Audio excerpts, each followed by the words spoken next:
2 Corinthians chapter 5, that's where we are, boys and girls. We're in this little series, right? In 2 Corinthians, it's a series about ministry and about mission and all that kind of good stuff. And I'm thinking this morning about memories. Do you have any memories in your head that are, you don't remember what happened right before that. You don't remember what happened right after that. But you've got this scene in your mind like a snapshot. I need some help up here. I'm feeling kind of naked. Do you know what I'm talking about? Okay. And it doesn't seem connected to anything, but there it is. It's kind of stuck in your mind that way. I've got one from years ago. I got several, but I got one from years ago. I'm at camp, Christian camp.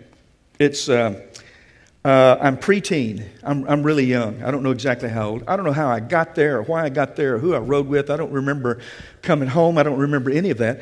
But I remember one evening, one night, I'm in the boys' cabin.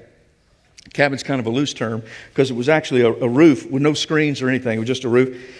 I remember the light bulb there. It was kind of cast a yellow aura all over everything. And there was my bunk bed. And I had some swimming trunks on the bed. And there was a pillow there. And I can list all the things. I can see it clearly in my mind. Nobody was with me. It was dark outside. Everybody else was back at the camp. But I was there staring at my bunk bed, sick at my stomach. Just as sick as I could be. Now, there may be an exception to this kind of deal. I know why I remember that. Because it's the first time that I can remember ever being homesick. By the way, that's a very descriptive word, isn't it? Sick for home. Exactly.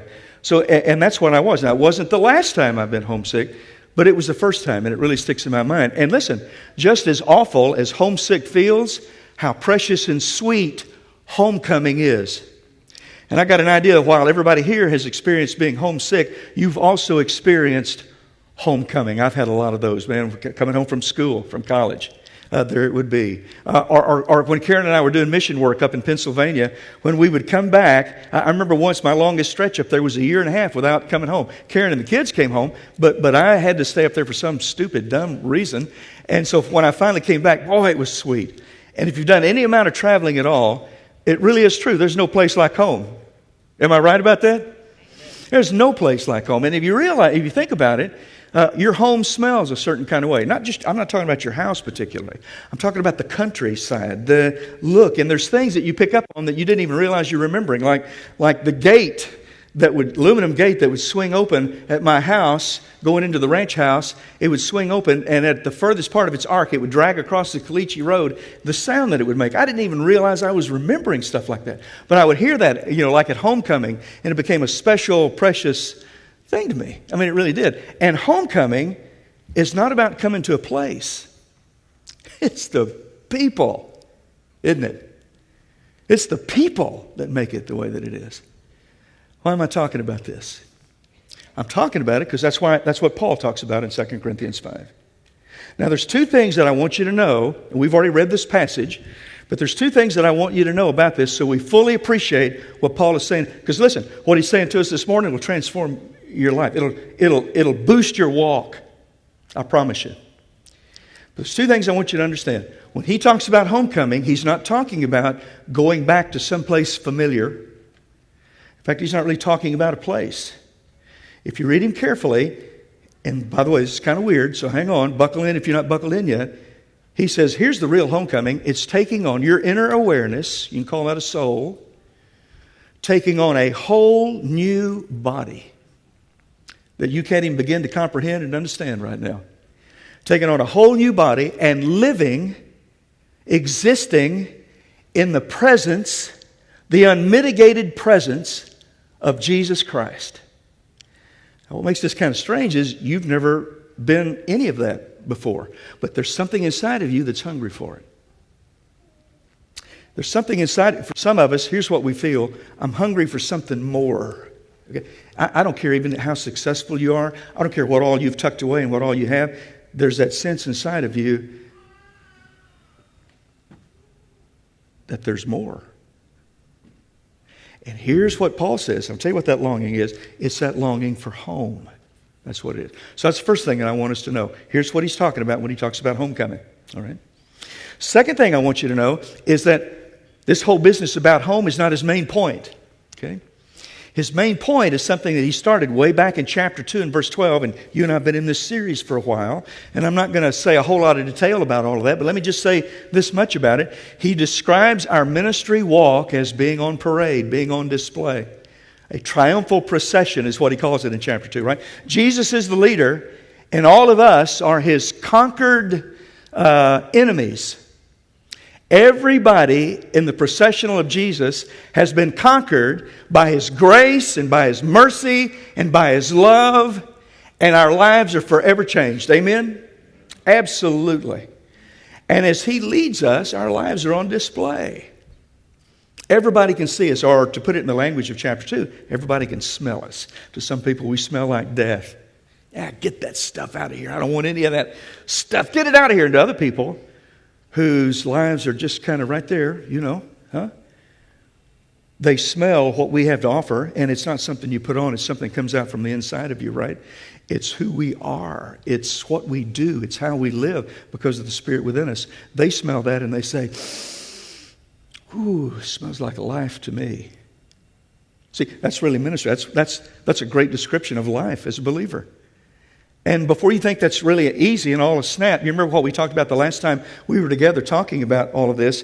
We were in chapter 4, and he's talking about some things that we need to grab a hold of. One of them is a paradox. Look at chapter 4 and verse 7. There's a great paradox in this life of a believer. We have treasure in earthen jars. Now, what's the treasure? Well, the treasure is what he talks about in verse 6. It is the light of the knowledge of the glory of God in the face of Jesus Christ. That's a light inside of you. It's a light inside of every believer. And he says, there's the treasure. This treasure is in a jar of clay. And that's us, right? We're just dust balls at the end of the day. Now, let me tell you what that means. What it means to everybody in here. You know what that means? That means there's a message about Jesus, that he died on the cross and all of that. You know that story. But it also says that your life is part of the message. How we live is part of the message. Nobody escapes that. We're in a triumphal procession. And that treasure, I know, what is he thinking? It sounds like a God who would bring the King of Kings into a stable to be born, doesn't it? But this treasure is in you. It's in you. It is in you. How in the world can you bear up under that? Sometimes we are crushed. Sometimes we are beyond despair. He goes on to say in verses 8 through 10 of chapter 4. How do you stay with it? How do you stay with it? Well, the power is in verse 13. What's the power? Paul says, I believe. That's pretty simple, isn't it? But profound and powerful. I believe it. Here's a guy who actually believes this stuff. And he said, because I believe, I speak. That was his ministry. Because I believe, I speak. What did you believe, Paul? He goes on to say, I believe that Jesus Christ was raised from the dead. And I believe that I'm going to one day be raised from the dead. And I believe that every faithful believer is going to be raised from the dead. And we will, as faithful believers, be presented before Jesus Christ. Because I believe. Man, crazy things happen when people believe. So he said, here's the perspective. It's verses 16 through 18, but the real perspective is in verse 18. This is what we talked about the last time we were together. I'm going kind of quickly through it, but it's just review, right? Here's what he says in verse 18. He says, in spite of all those troubles, getting beaten up and crushed and everything, or just getting older, whatever it is, he says, we do not lose heart. I love that. I am always encouraged. Why? Look at verse 18. It's perspective. It's because we're not looking at what you can see. We're looking at what you can't see. We're looking at the unseen. And then he goes to chapter 5 and verse 1. And he starts talking about the unseen home that we are all called to. See, he's talking about heaven, as you want to call it heaven. He's talking about what we were destined for, destined to be. This is not it. This is not it. This is where we're shaped. He's called us to something else. For who, I don't know how it is we're going to be serving him, y'all, but this is not the main focus. We have our eyes focused on something else. We are going home. Now, there's several things I want you to kind of grab a hold of here. All right? Here's the first thing in the first opening verses of chapter 5. You were destined to go home. You are destined to be in the presence of God. All right? That's what it's all about. Look at verse 1 one more time. Now we know, he says. Isn't that great? I love the confidence of this inspired man of God. We know that if the earthly tent we live in is destroyed, and what's the earthly tent? Yeah, it's this, right? It's your body. We have a building from God, an eternal house in heaven, not built by human hands. How's your tent doing? Mine's getting a little worn. How about yours? I got a shoulder that goes up that high. If I really press it, I'm going to faint. Doc, come up here quick. That's about it. I got a knee that I can't hardly get around. I've broken both of my feet. They give me fits like you can't believe. I got arthritis here and there. And you want to hear all my troubles? No? Well, I don't either. Oh, Mary.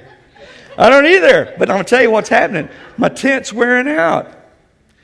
It's just wearing out. And I've got something inside of me that longs for more. This is not a function of age. This is a function of awareness. This is a function. I don't care if you're 63 like I am or you're 13. You come to realize, is this it? Is this what's going on? There's something inside of you that longs for more. That's what he talks about in verse 2. Meanwhile, we groan, longing to be clothed with our heavenly dwelling, because when we're clothed, we will not be found naked. Now, in part, Paul's addressing this idea of what happens to the body once you die before the Lord comes. That wasn't an original concern that they had back in the day when Christianity first began, but he began to kind of click with him, and we can talk about that later on some other time, or maybe you want to study it on your own. You can go ahead and do that. But here's the basic issue. We long for this.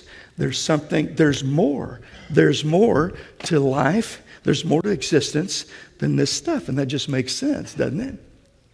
Doesn't that make sense?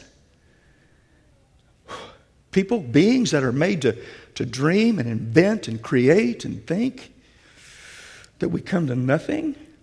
And by the way, the testimony of history, the testimony of anthropology is that every civilization and every culture that we know anything about in history had a sense of, we're going somewhere. Is that an accident? Is that a fable circulated amongst all the people? We're going somewhere. Y'all, we're going somewhere. Right? Absolutely we are. Even today, the Aborigines in Australia, they believe you live a good life. You're going to an island somewhere over the western rim. The ancient Finns believed it was an island off the eastern rim. Mexicans, Peruvians, Polynesians, I'm talking about way back in the days like of the Aztecs and so on and so forth. They believed that in the afterlife you're either going to the sun or the moon. I don't know all the significance of that. Right? But you're either going to the sun or you're going to the moon. One of the two. You ever heard of the tale of Gilgamesh? Anybody in here? Yeah. Okay. An ancient Sumerian tale. Old. It talks about a flood. Some people have said, see there, that's just a myth amongst all the people. Or maybe it's an event that actually happened that filtered down to every culture that there is, right? The tale of Gilgamesh is a tale about creation, but it's also a tale that talks about heroes going to spend someplace for eternity. It even alludes to a tree of life. Where'd those ancient Sumerians, those ancient Near Eastern folks come up with all of that stuff? Huh? Wow. You got the Egyptians build these huge pyramids, and they stick dead bodies in there that they have fixed up so that they never deteriorate, right? Mummified. And by the mummies, they put maps to the future world. Why? Because they believe they were going somewhere, right? There's more to it than this. Ancient Romans believed that if you were righteous, you would spend an eternity doing a picnic on these Elysian fields with your horses grazing nearby. The ancient philosopher Seneca said, the day thou fearest as the last is the birthday of eternity. He had no context for Old Testament scriptures or New Testament scriptures. Where does that come? There's a longing inside of all of us, and Paul puts words around that longing. Here's where we're going. Here's what it looks like. And he says, listen, and you know what? That makes sense to me. We serve a God who made fall and winter and spring rains and squirrels and harvest and drought and desert and mountains and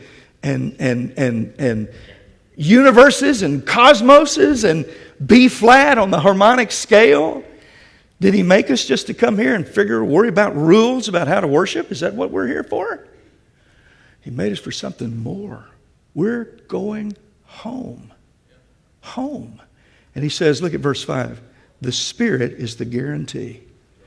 That indwelling Spirit, that Spirit that you commune with, that Spirit that you laugh with and cry with, that Holy Spirit of God, where God's given a piece of Himself through Jesus Christ into you, that's a testimony. That's a divine guarantee, right?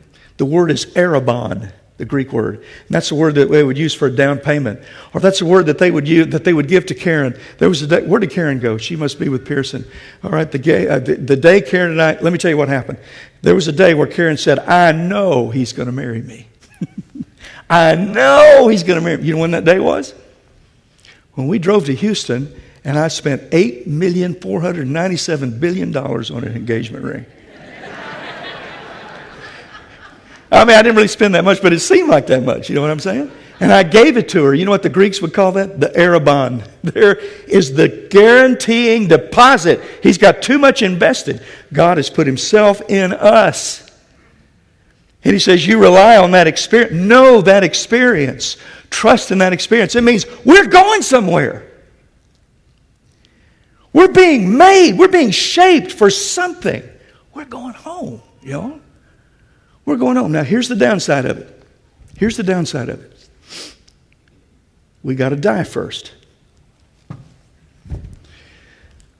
See, maybe we don't fear death, but this dying thing bothers me just a little bit. How about y'all? Ducky said, you know who Ducky is? The medical examiner on NCIS? Don't tell me y'all don't know who Ducky is. Y'all need to get out more. Season 4, Tony DiNozzo gets blown up, or they think he gets blown up in his little green Mustang. Come on, y'all help me out. Anybody remember that? Okay.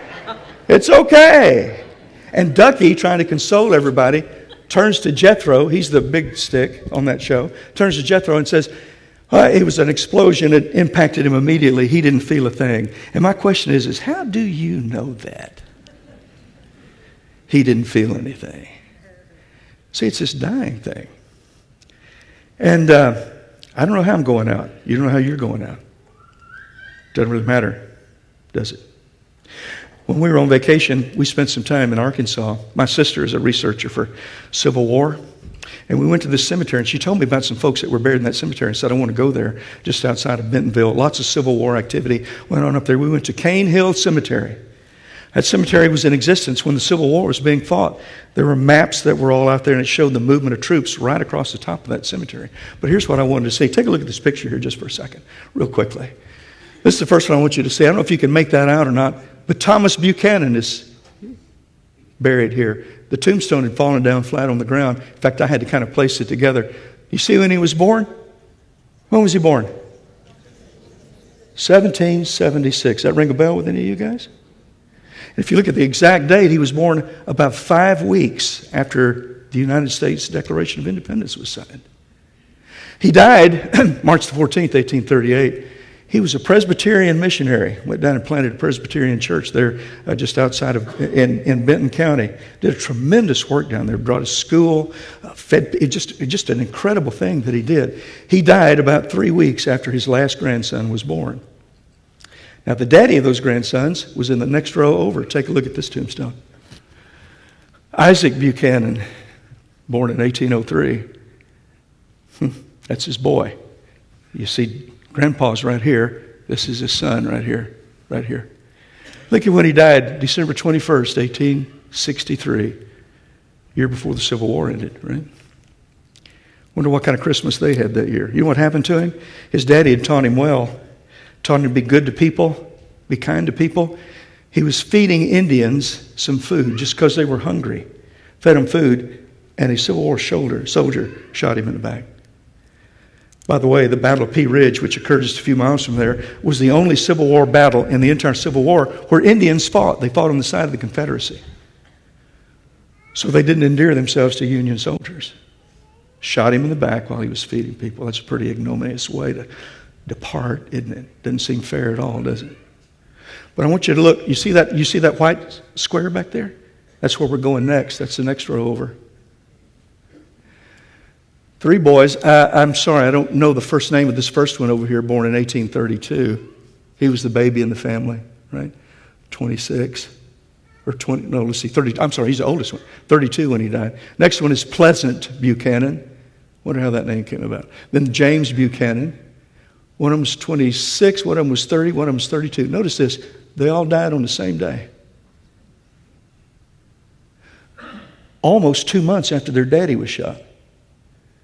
And look at this. They're buried in the same hole. They were Confederate soldiers that were hung because they put on Union uniforms in order to escape that battle. They were whipped. They were beat. They just wanted to survive and get back home. So Union soldiers caught them and hung them. You know, if this is all there is, we're in a pitiful mess, aren't we? Whether we go out like that or we go out with cancer or we go out whatever it is. But here's the end of the story. This isn't it. We are going home. And look at what he says in verse 4. Look at how he describes it in verse 4. He describes it as death being swallowed up by life. Life. I love that word. It's not the end. It's the beginning. Life. Have you ever heard anything? And look at this. Look at verse 6. The implication is that this life is, we will always be in the presence of the Lord. Think about this Jesus that you've heard about all your life. This one you've read about in Scripture. This one that fed the hungry people. This one that took care of little kids. This one that was so gentle and yet so strong. So when he needed to be. Think about that. Being with him. What's that going to be like? What's that going to be like? Have you ever heard the song, Imagine? Listen to this just for a second. Wish we could hear all of it. Go ahead and gear it up, key it up. Wish we could hear all of it. It lasts for 4 minutes. We're just going to look at the first verse. Listen to this. Greatest song about God and the afterlife ever been written, in my opinion. I can only imagine what it will be like when I walk by your side. I can only imagine what my eyes will see when your face is before me. I can only imagine. I can only imagine.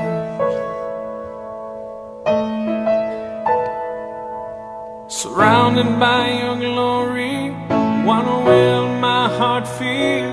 Will I dance for you, Jesus? Or in awe of you be still? Will I stand in your presence? To my knees or will I fall? Will I sing hallelujah? Will I be able to speak at all? I can only imagine. I can only imagine. Well, if we had time to hear all those verses in that video, as it comes up at the end, there's a throne room scene with Jesus sitting on the throne room, and color comes into the picture, and there's light, and there's brightness, and there's that accepting voice from this strong bass. It says, I can only imagine what it's going to be like. We can only imagine. But you know what? There's something inside of me that says, I'm ready. Whenever he calls, I'll be ready. Because that's my day. Now, what do we do in the meantime? Look at verse 9. We don't sit here and twiddle our thumbs. Life is not about eating Doritos and watching Netflix and killing time. Look at verse 9. We make it our goal, he says. Whether we are here or we're there, we make it our goal to please him. Are you what that means? That means that's what he's coming back full circle. Is what he's been talking about. We live in mission. We live in this parade. He goes on to describe what that looks like in verses 11 through 21. I wish we had time to look at that, but we don't. You look at it this afternoon. But he says, in our structure of things, it means we're here to be transformed spiritually transformed by the Spirit of God, and we're here to build bridges to the world around us, and we're here to make disciples who make disciples. But we are doing the King's business. This world is not our home. That's right. And we're going to sing that song. It's an old song, but we're going to stand and sing that song. If you'd like to share something with one of our elders this morning, they're going to be standing along the back. I hadn't told them that, but I'm sure that it's okay with them. That you guys, they're going to be back there, and they're ready for you to come and share any prayer requests that they would like to have, that you'd like to share with them, while we sing the great truth. Y'all, this world is not our home. Let's stand together as we sing that song. This world is not my home. I'm just a passing through. My treasures are laid out somewhere beyond the blue. The angels beckon me from heaven's open door, and I can't feel at home in this world anymore.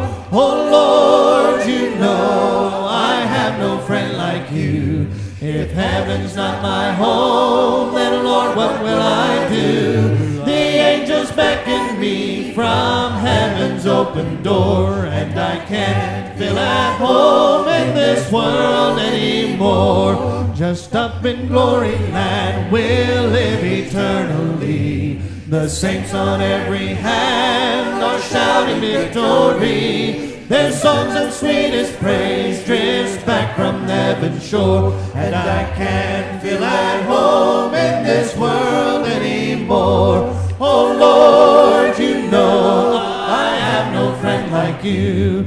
If heaven's not my home, then Lord, what will I do? The angels beckon me from heaven's open door, and I can't feel at home